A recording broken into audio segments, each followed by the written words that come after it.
ko no karon. Kung nakita na ako sa nag-attendance is 90 plus man mo. So daghan-daghan yun.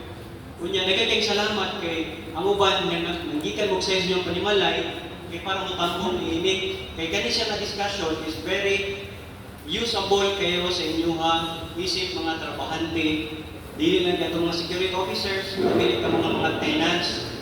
Nga naman, mingan sila nga, kinsa mong goy mo ba? Kinsa mong goy, pero nasayod pa mo nga nagkaduol na. Duol dahil sila, dili nagkaduol na, pag-uspon na. Duol ra sila, taga dito sa likod, nga lugar nga dapit sa atong Pilipinas. Dali ka kayo pagsakay nila o ambot, barko, unsa pa na nila ni palusot para lang makasulod sa atong probinsya. Sakto, dili. Salamat, mga bata. Ana na siya. So, kinahanglan niya, kamong mga nakakaroon dire, before ta magsugod ani o discussion, inyong i-condition yung utok nga, in-ani din siya, lahi din itong mag-iskutan, dili na kay basa-basa ra.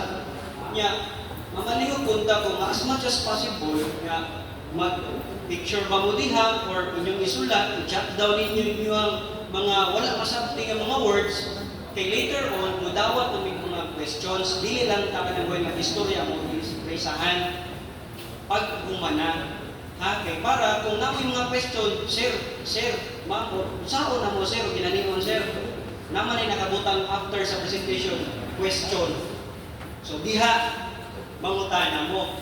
I know ang uban nagkatawa, ilang mga experiences, but I hope ang yung expectation, dili na mo ma-kuhan ha. Basi nag-expect mo natin ang hitabo.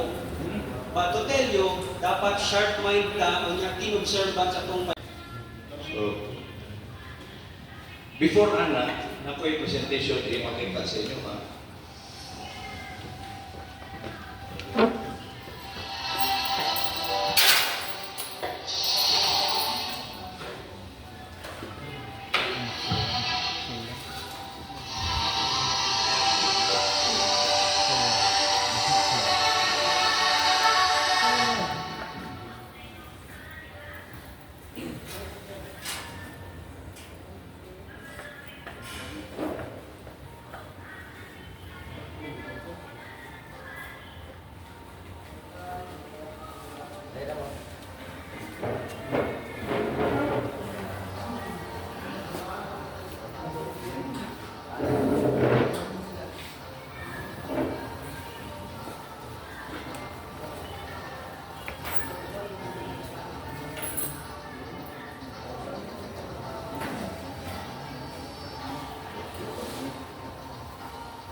March 4, 2003, 21 ang namatay sa pagsabog sa Davao International Airport.